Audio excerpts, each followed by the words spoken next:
वही पुराने सवाल को इस बार अपन क्या कर रहे हैं कि बगैर आई ओ आर के सॉल्व कर रहे हैं, थोड़ा सा लेंथी है बाकी।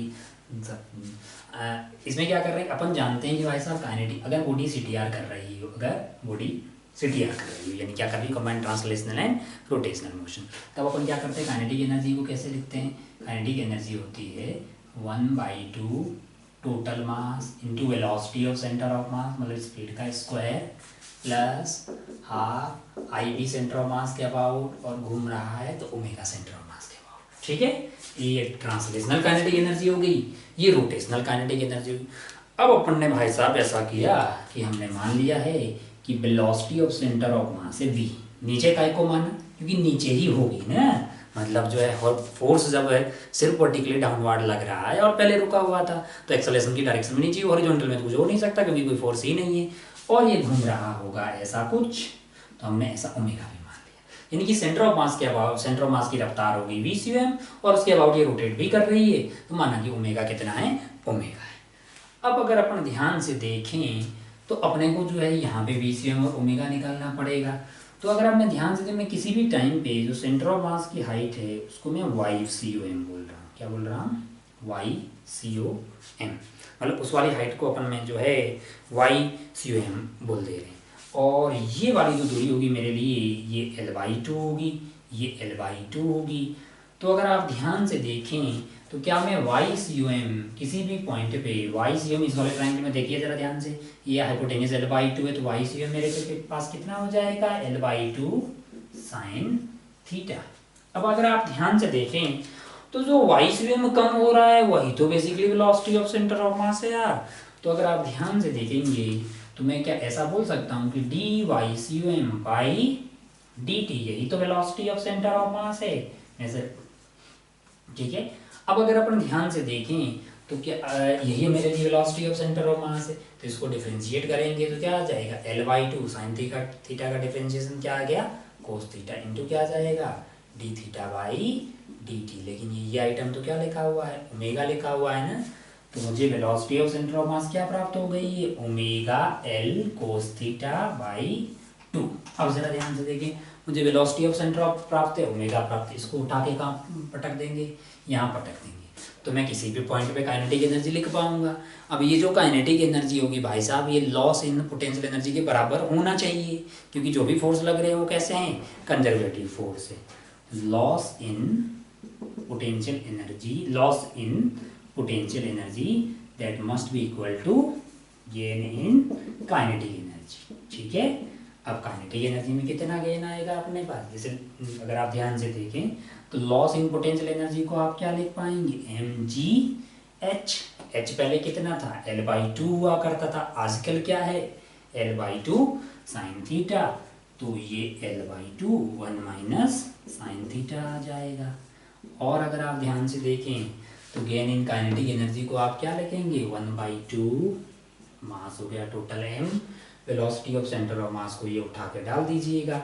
तो क्या हो जाएगा अपने पास, इसका स्क्वायर आ जाएगा, यानी omega square L square cos square theta by 4, plus क्या आ जाएगा अपने पास, हाफ आई सी एम कितना होगा, M L square by 12 into omega square. अब मैं क्या कर रहा हूँ, जरा ध्यान से देखें, मैंने यहाँ पे हाफ रखा, अंदर वाले कार्यक्रम को लिख रहा हूँ, जस्ट इसको ऐसा देखिए जरा, हाफ को कॉमन ले लिया, ओमेगा को ऊपर की अंदर कॉमन ले लिया, एम एल स्क्वायर बाई 12, यहाँ से सिर्फ एम एल स्क्वायर बाई 12 बचेगा, यहाँ पे कि कितना बच जाएगा, ये बेसिकली लिखा हुआ है m into L/2 cos theta का स्क्वायर ही तो लिखा हुआ है ना, और इधर बचा क्या, ओमेगा स्क्वायर। अब आप प्रीवियस वाले सवाल से देखो भाई साहब, ये क्या लिखा हुआ है, ये बेसिकली क्या था, 1/2, ये क्या लिखा हुआ था, आई about instantaneous axis of rotation into omega square, तो सेम ही आ गया ना भाई साहब। तो क्या ओमेगा सॉल्व करके पता किया जा सकता है, क्या वो सेम आया तो क्या ओमेगा भी सेम सॉल्व करके आएगा, यस। जब आप इसको सॉल्व करोगे तो यहाँ से आपको ओमेगा की वैल्यू वही मिल जाएगी जो लास्ट टाइम मिली थी। लास्ट टाइम हमें कितना ओमेगा प्राप्त हुआ था, वो था 12G 1 minus sine theta upon L1+3 कोस स्क्वायर थीटा, जो कि लास्ट टाइम मिला, क्योंकि सेम सेम इक्वेशन है तो इस बार भी ओमेगा हमें यही प्राप्त हो। तो अपन जानते हैं कि दोनों तरीके से निकाला जा सकता है, लेकिन ज़्यादा आसान कौन सा था, पिछले वाला तरीका, इसीलिए अपन क्या यूज़ करते हैं, इंस्टेंटेनियस एक्सिस ऑफ रोटेशन। ठीक है, अब ये सवाल के फर्स्ट पार्ट कंप्लीट हुआ। सेकंड पार्ट में अपने से क्या पूछा गया था कि इसी रोड के किसी एक पॉइंट से r दूरी पे कोई बिंदु है भाई साहब, और वो बिंदु का सेकंड पार्ट में यही था शायद सवाल में कि वो वाला जो बिंदु है उसकी ट्रेजेक्टरी क्या होगी, है ना। तो देखते हैं सेकंड वाला पार्ट, देखते पहले इसको उतार लीजिए।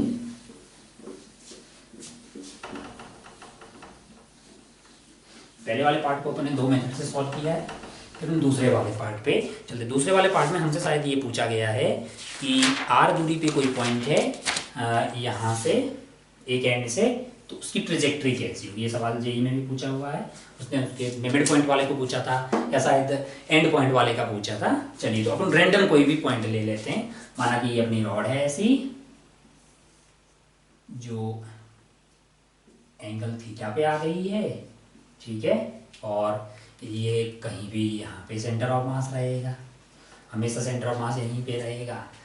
अब अगर अपन ध्यान से देखें तो अपन को क्या बोला कि ये वाले एंड से r दूरी पे जाइए, कोई एक बिंदु पकड़ लीजिए। हमने बोला भाई साहब ये कोई बिंदु है, बिंदु P है, और ये वाली दूरी r है, और इसकी ट्रेजेक्टरी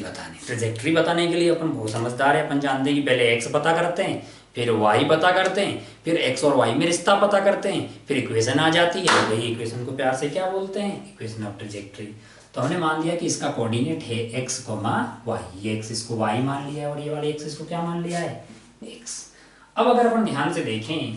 तो आप ये पा रहे होंगे कि बेसिकली x और y लिखना तेरे लिए कोई टफ चीज़ नहीं है, क्योंकि ये वाली दूरी कितनी है, ये L/2 है। अगर वो L/2 है तो क्या तुम यहाँ से लेके यहाँ तक की दूरी बता पाइएगा कि यहाँ जी यहाँ से लेके यहाँ तक की दूरी क्या होगी, L/2 cos थीटा।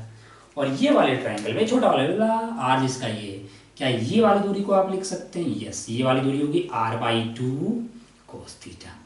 तो क्या ये वाली दूरी पता कैसे चल सकती है, बिल्कुल, ये वाली दूरी कितनी हो जाएगी,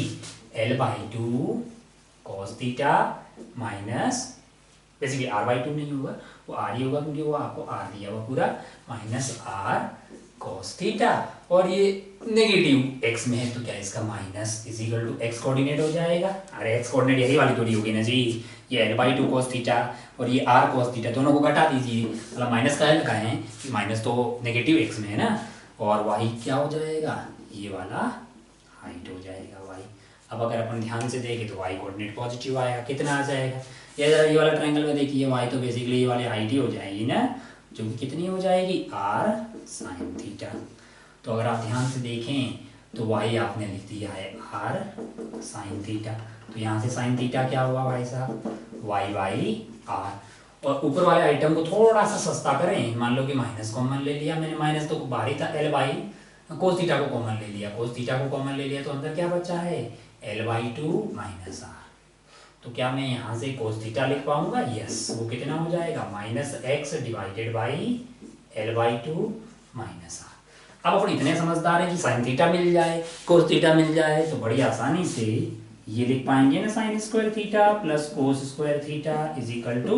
1। साइन थीटा की वैल्यू को यहाँ से उठा के डाल दीजिए, वो हो जाएगा y²/r², और ये कार्यक्रम हो जाएगा x²/L/2 माइनस r का whole square is equal to 1, यानी कि x²/L/2 माइनस r का whole square plus y² divided by r² is equal to 1। और अगर आप ध्यान से जानते हैं, बहुत ही आसान चीज़ आती हुई दिखाई दे रही है, ये लिखा हुआ x² plus y² is equal to 1,